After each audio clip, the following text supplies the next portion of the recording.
Okay, so you've downloaded and installed your QuickBooks desktop, right? It's either NFR or you got your own.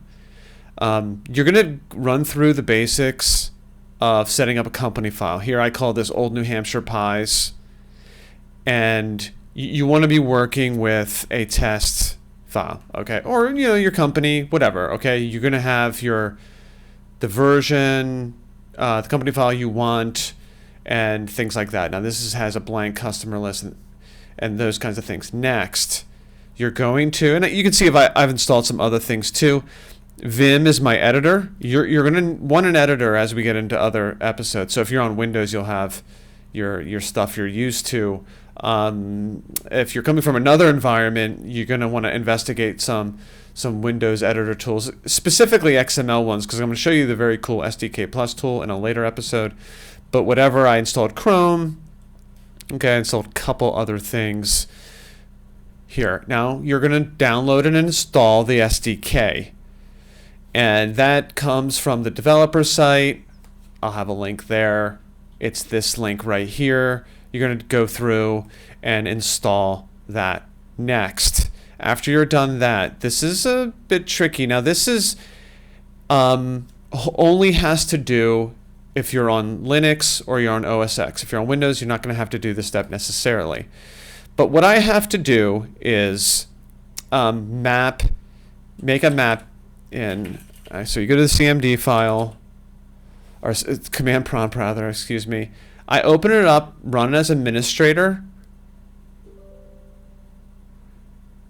Yes, there.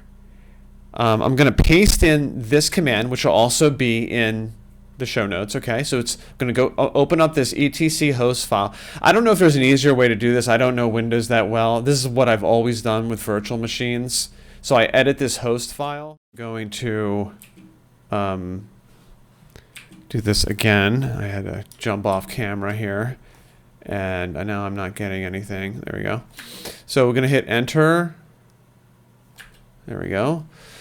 And okay, here's what I have, which you're going to want to set up. Again, if you're on Mac OS or you're on Linux, not Windows. Windows, you'll be fine. You can just use localhost.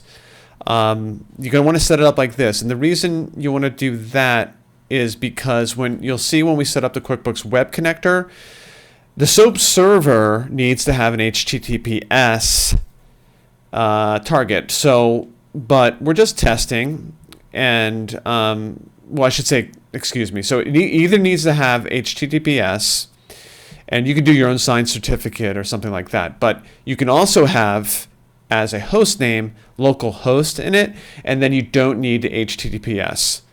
So, and this is my IP address over on the host machine, or is it guest? It's host, right? This is my OS X IP address, and I use a static DHCP address, so this doesn't change. And I suggest you do the same. If you're not familiar at all with setting up VirtualBox, you're going to want to talk back to it. You don't want that IP address changing through DHCP. You can still do DHCP on Mac OS or Linux, but you can also give it a static DHCP so it never changes, and you need to do that, and you stick it in here. All right, let's go over another aspect that's very important. If you're on a different operating system, you're not doing your development, and your SOAP server is not on Windows. Okay, again, so this is Linux OS X or another one. And I'm going to go over to, okay, so here I'm at code for my SOAP server.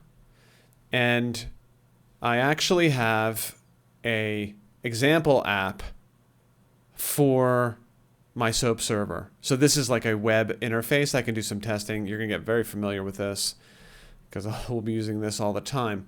But let's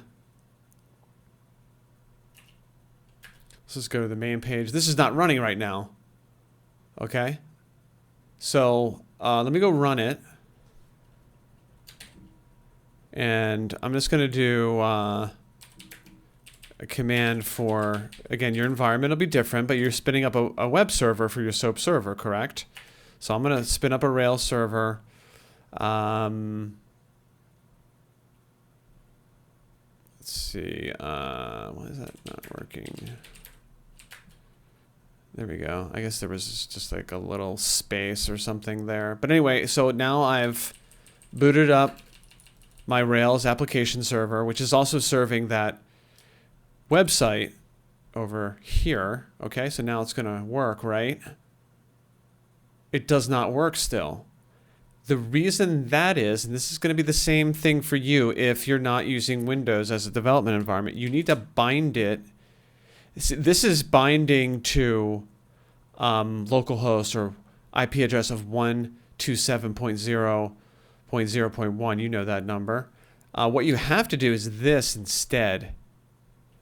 All right, so you got to bind it to 0.0.0.0 instead. Then it's going to work. Now it serves up this sample app. But this is the same thing for the web connector. The web connector's right here. I haven't shown it yet. Okay, so here is the web connector, by the way. But I'm not going to get into that right now. So that is the basics of getting set up on a Windows VM on your Windows machine. You're going to have a lot less setup headaches if your development environment is Windows. The SOAP server is going to be you're developing is on Windows.